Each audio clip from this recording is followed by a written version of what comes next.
नमस्कार दोस्तों, मैं हूं दिनेश केवोरा। डेली न्यूज इंडिया 1.0 में आपका बहुत बहुत स्वागत है। दोस्तों, ग्रीनलैंड में क्या छुपा हुआ है? अल्टीमेटली डोनाल्ड ट्रंप की नजर है। और ग्रीनलैंड कई लोगों को तो पता भी नहीं था किसका हिस्सा है। एक तरह से अंटार्कटिका का, सॉरी, आर्कटिक का हिस्सा है, नॉर्थ पोल का हिस्सा है।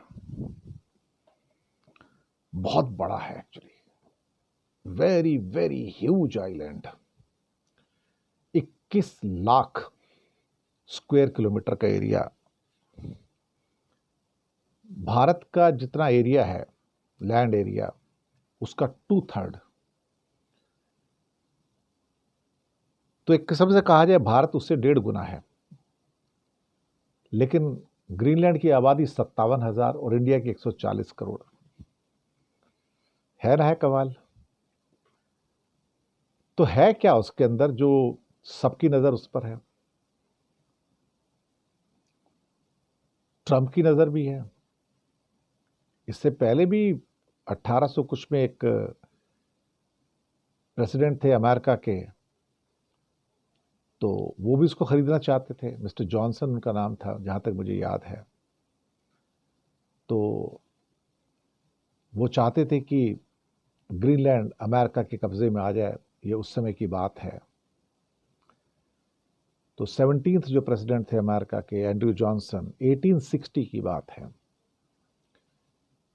यानी कि ऑलमोस्ट कहा जाए तो 165 साल पहले तब प्रेसिडेंट एंड्रयू जॉनसन ने ग्रीनलैंड को खरीदने का सुझाव दिया था। तब तो उनकी आबादी 10-12 हजार ही रही होगी। वो तब नहीं बिके थे, अब भी बिकने को तैयार नहीं है।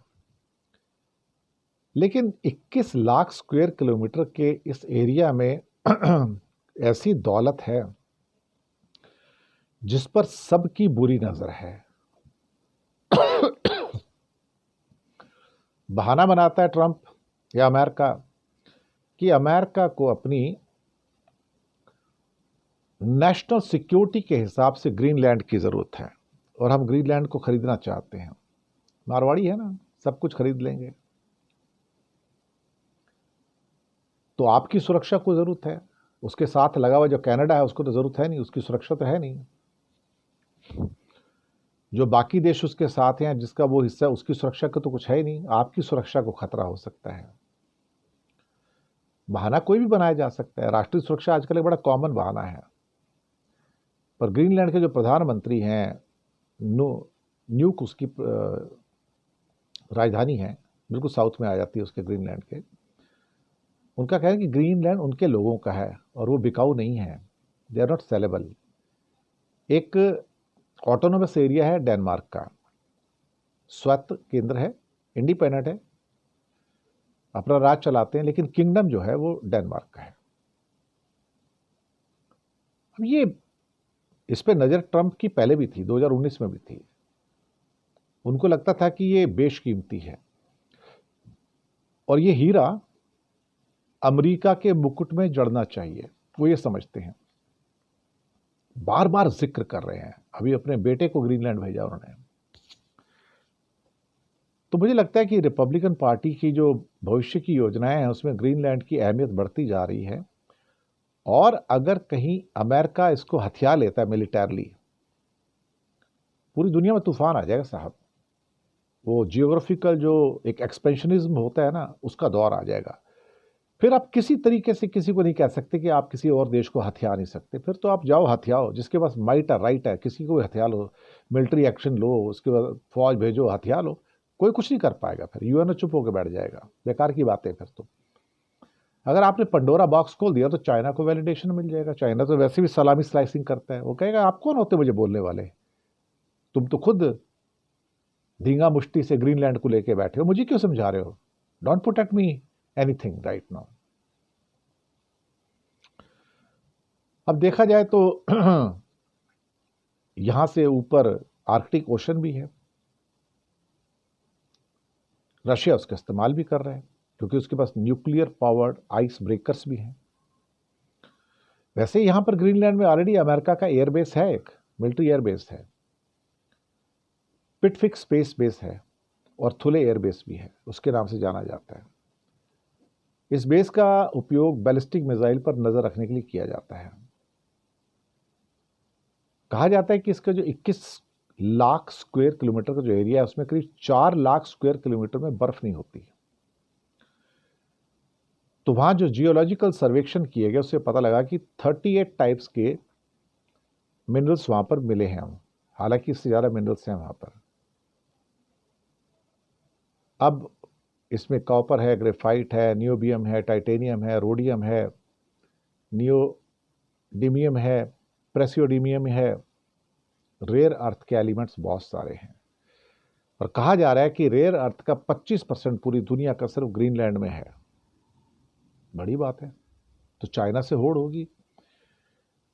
चाइना के पास दुनिया भर का 60% मिनरल है, 70% मिनरल है।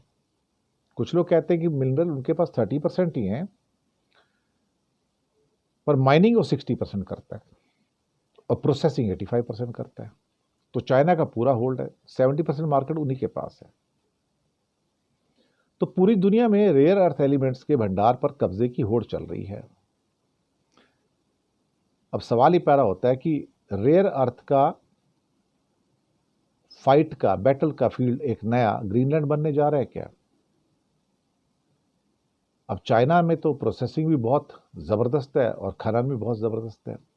कहते हैं वहाँ पर वैसे तो 30%, 33% जो मिनरल्स हैं दुनिया के चाइना में है, लेकिन माइनिंग 60% है और प्रोसेसिंग 85% है। वहाँ पे ग्रीनलैंड में फ़िलहाल रेयर अर्थ का 2 कंपनियां काम कर रही हैं। एक ऑस्ट्रेलियन है और एक में और कंपनी, उस पर चाइनीज़ कंपनी का सुना निवेश है उसमें। बीच में एक बार चाइना की कंस्ट्रक्शन कंपनियों ने भी कुछ 1-2 हवाई अड्डे बनाने की कोशिश की, लेकिन डेनमार्क की कंपनियों ने पीछे धकेल दिया था। अब अमेरिका राष्ट्रीय सुरक्षा का बहाना बना के, अमेरिका कहा जाए या एलॉन मस्क कहा जाए, उनकी नज़र है इसके ऊपर। वही लगता है एलॉन मस्क की भूमिका ज़्यादा है ग्रीनलैंड के अंदर, और वो शायद एक मारवाड़ी होने के नाते, एक बिजनेसमैन होने के नाते ग्रीनलैंड को अपनी प्रॉपर्टी बनाना चाहते हैं। अब वहाँ पे बाकी भी एलिमेंट सारे के सारे हैं, लिथियम हो, तांबा हो, निकल हो, ग्रेफाइट हो, इन सब के अंदर टेस्ला की दिलचस्पी है। अब नेचुरली अगर टेस्ला की दिलचस्पी है, मस्क की दिलचस्पी है, तो ट्रंप तो सपोर्ट करेगा ना। अब सवाल ही पैदा होता है कि 57,000 की आबादी वाले को क्या आप अपरूट करके अपना राज वहां पर ले आओगे? अगर ये हो गया तो फिर भाई साहब दुनिया में तूफान आ जाएगा। फिर तो कौन से कंट्री को हथिया जाए उसके बाद कोई इसके ऊपर रोक नहीं लगेगी, और हम एक मिडल वर्ल्ड के अंदर वापस चले जाएंगे जहां पे ज्योग्राफिकल एक्सपेंशन की एक नई कवायद शुरू हो जाएगी, और कवायद पूरी दुनिया के लिए वही मार काट और कत्लेआम का केंद्र बनेगी जिसको हमने मिडल वर्ल्ड के अंदर देखा, एंशियंट वर्ल्ड में देखा, और ऑफ लेट वर्ल्ड वॉर के दौरान भी देखा। I hope the better senses will prevail and Trump will not do something which is nonsensical. Otherwise, though, opening a Pandora's box is very easy, but then closing it, I think, nigh impossible. शुक्रिया आपका।